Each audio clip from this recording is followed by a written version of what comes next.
Yo, what's going on everyone? Just making a quick video and an update on the truck. I know it's been a few weeks since I last uploaded.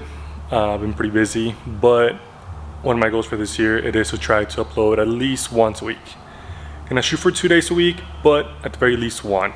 I wish I would have filmed a little more of what I done this last few weeks on the truck, but I didn't. So I'm just gonna go over some of the stuff that I've done, and I want to roughly explain how to set up a Ford Link on a Prerunner truck.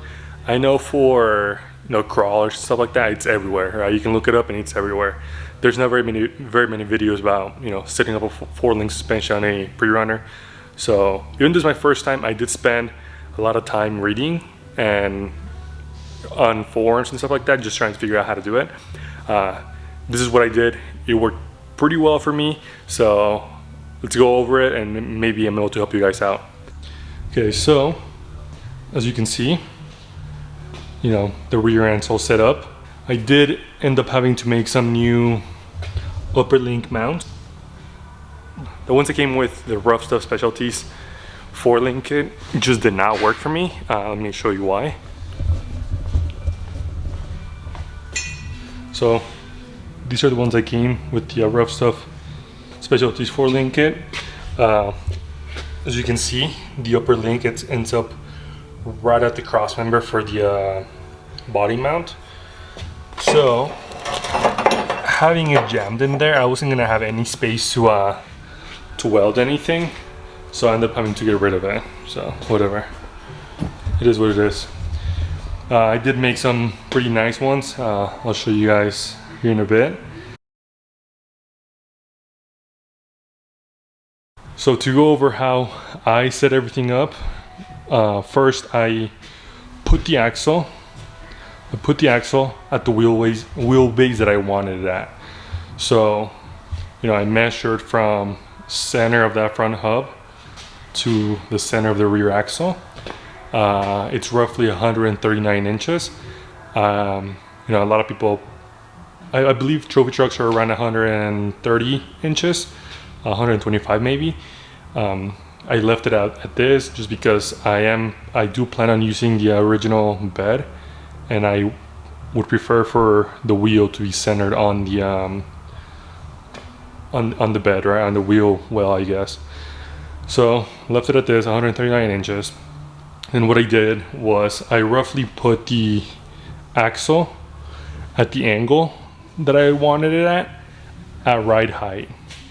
The way that I figured that out was, first I put the axle at full bump, and then I put it at full bump.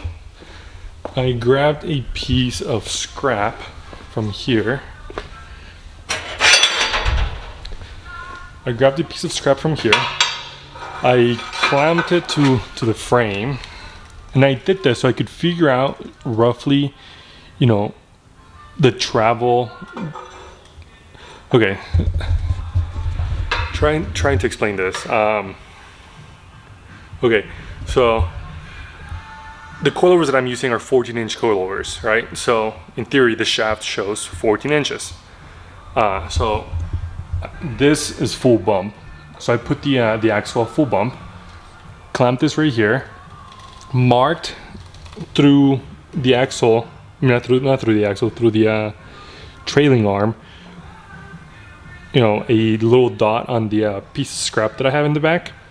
Marked a little dot right there, clamped the scrap to the frame, drooped out, or I lowered the axle with the jack 7 inches. So I marked, let's say right here, that's full bump, and then let's say 7 inches down. And so I just lowered the suspension or the rear axle until I could see the 7-inch mark on the through that hole.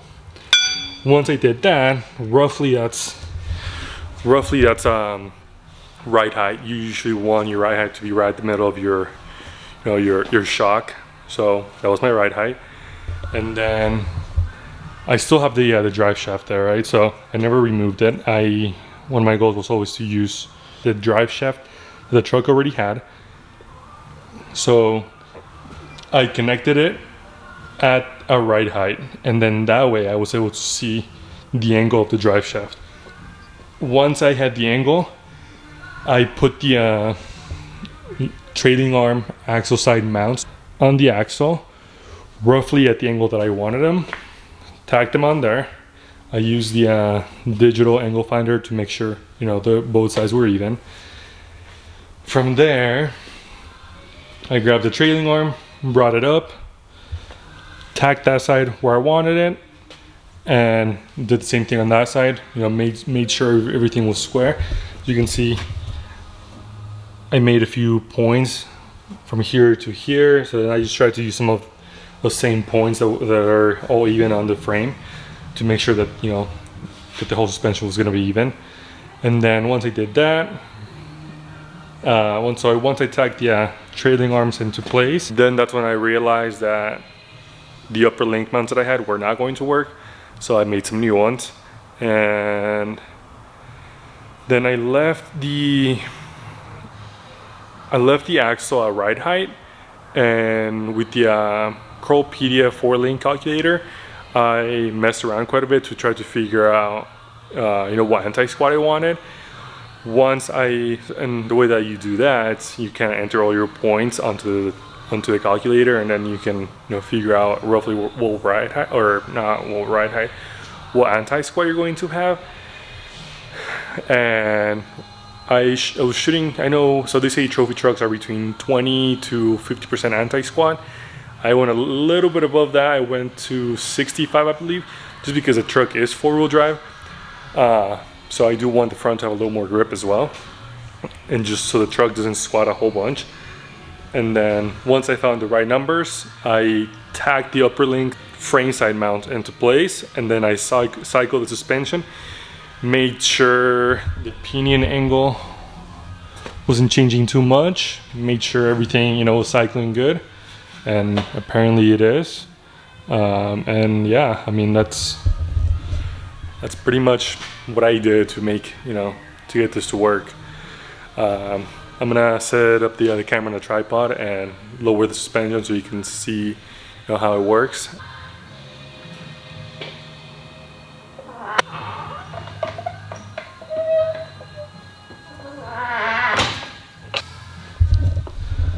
So there it is, all drooped out.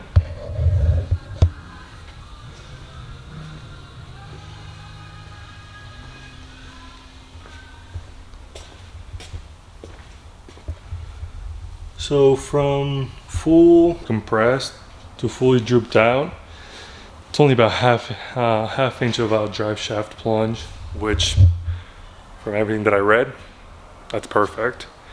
Let me know what you guys like to see, or what you guys would like to see me film, whether it's full detail videos about, you know, the Prerunner stuff, or general welding stuff, or whatever. Thank you guys for watching. I appreciate it. Remember to share. Let me know what you guys like to see.